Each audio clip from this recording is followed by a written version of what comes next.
Alright mga kababayan, so sabay-sabay po nating panoorin itong muling pagbabalik ni Mayor Isko dito po sa Jose Abad Santos General Hospital dyan po sa Binondo, kung saan personal niya po ulit na i-inspeksyonin kung tinanggal na po ng tuluyan itong inilagay dito sa saradong kalsada, no? Kung binaklas na ba nila yung nakatakip dyan.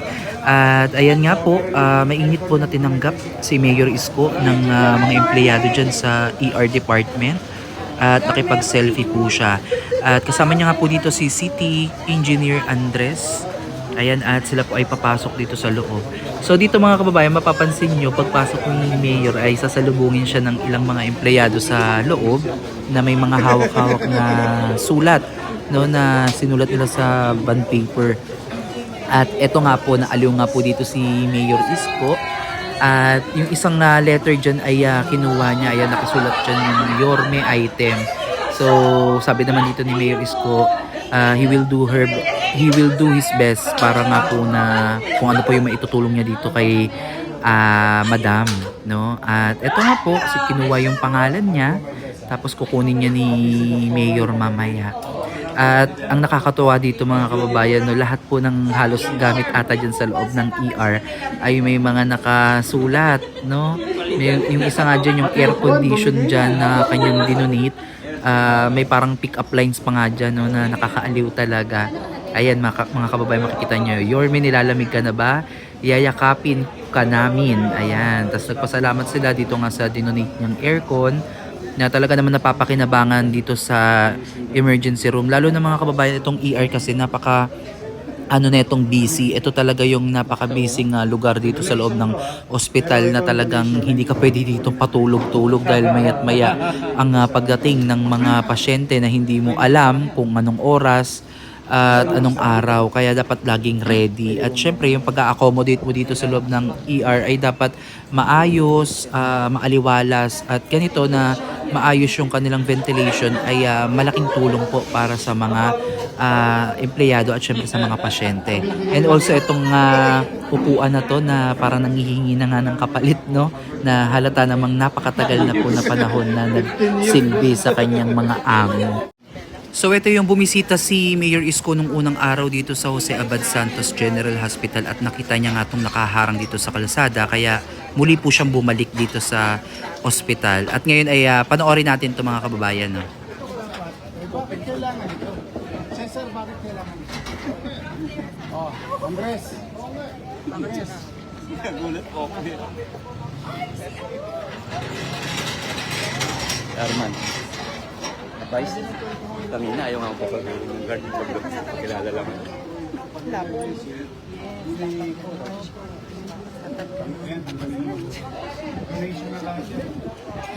Kuya, barracks niyo ba yan? Barracks ng construction yan? Nandiyan kaya yung contract? Barracks daw ito ng Yung boss nila. construction? Boss foreman? Hindi, patanggal niya yan. Gusto lang nila safety sila. At the expense of the public. Ikaw yun? Trabaho naman nila yun. Sir, pang so barracks pala ito.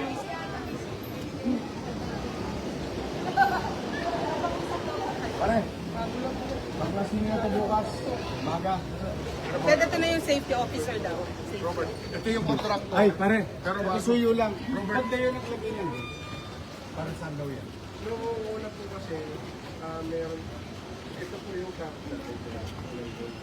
Para sa construction. Sino nagbigay ng closure Hindi ka man. Ngayon, binabawi ko na. Hanggang dyan na lang kayo para mapapalagana sa inyo. Mabalik ko na ito.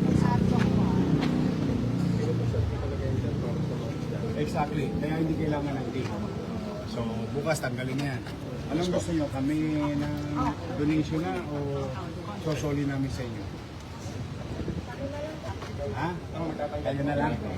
Grabe talaga mga kababayan itong si Mayor Isko, no, talagang makikita mo talaga na nagtatrabaho siya. At sa mga oras na ito mga kababayan ay halos overtime na yan si Yorme, no, pero patuloy pa rin siyang umiikot dito sa Maynila. At yung mga sinabi niya kahapon ay tinupad niya, no, binalikan niya talaga itong lugar kung saan nakausap niya nga po yung nangangasiwa diyan na dapat tanggalin niya na by 12 bukas ng umaga. Ngayon nga po yun, at Ayan nga po, at makikita natin na kasama niya po si Engineer Andres dito. Masaya naman si Mayor Isko dahil mainit po siyang sinalubong ng ating mga empleyado dyan sa ospital. At nagpapasalamat din sila no, sa kanilang mga donasyon na natanggap kagaya ng aircon. At yung isa pa nga dito mga kababayan, kanina pagpasok niya pa lang sa entrance ay sinalubong na po siya ng sulat no, na nakalagay doon na Yorme item. So sinabi naman ni Mayor Isko na gagawin niya ang lahat ng kanyang makakaya kung ano yung maitutulong niya para dito.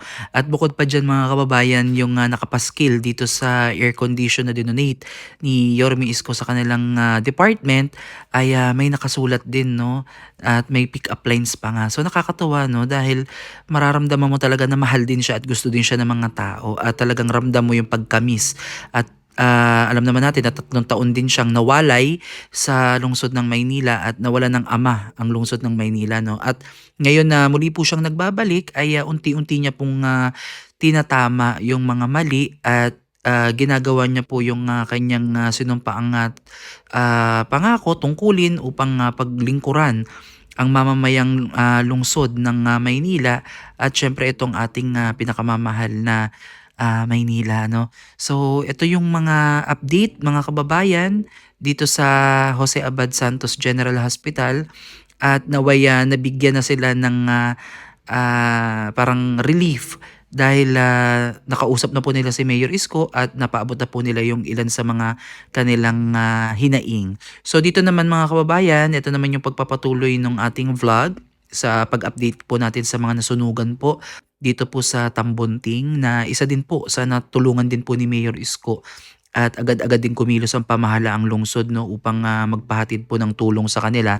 So again, 15,000 na po ang makukuha ng bawat pamilyang naapektuhan po ng sunog at tinaas na po yan ni Mayor Isko no, kung noon ay 10,000 ngayon po ay 15,000 na po upang makabili din po sila ng sapat na materyales. Alam naman natin na mataas po talaga ang bilihin pero kahit papaano dito sa 15,000 mga kababayan, hindi man nila makumpleto yung materyales malaking bagay na po ito para makabili ng paunang mga materyales upang maitayo po muli nila yung kanilang tahanang nasunog o natupok ng sunog. So ayan, comment down below mga kababayan ito sa ginagawa ni Mayor Isko kasi para sa akin talagang the best itong leader na to dahil hindi mo siya makikitang napapagod no, hindi mo nakikitang napapagod si Mayor Isko, parang laging full energy, full tank talaga siya no sa kanyang ginagawa at yung dedikasyon niya sa kanyang pagtulong ibang-iba talaga. So ramdam mo na ang puso niya ay para sa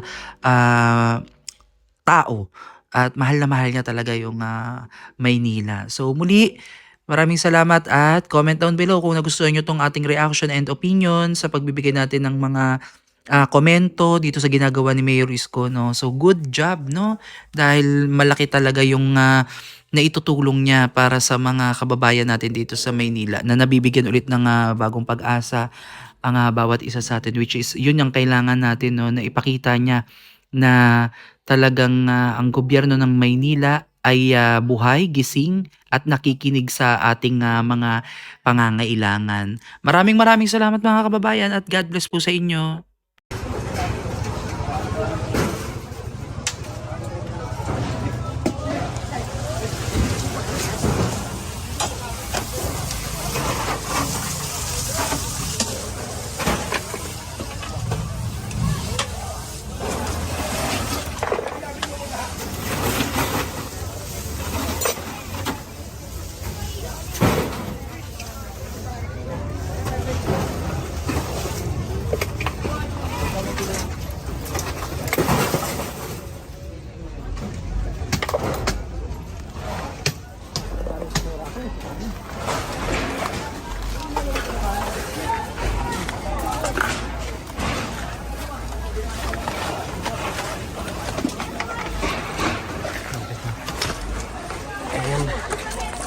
Dito tayo mga kababayan sa looban.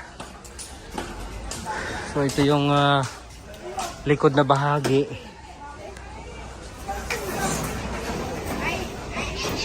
Grabe. Mapok dito.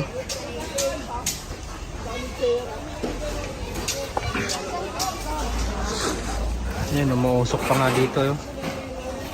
Binabasa nila ng tubig mga kababayan or binuhusan ng tubig. Kasi meron pang apoy sa ilalim.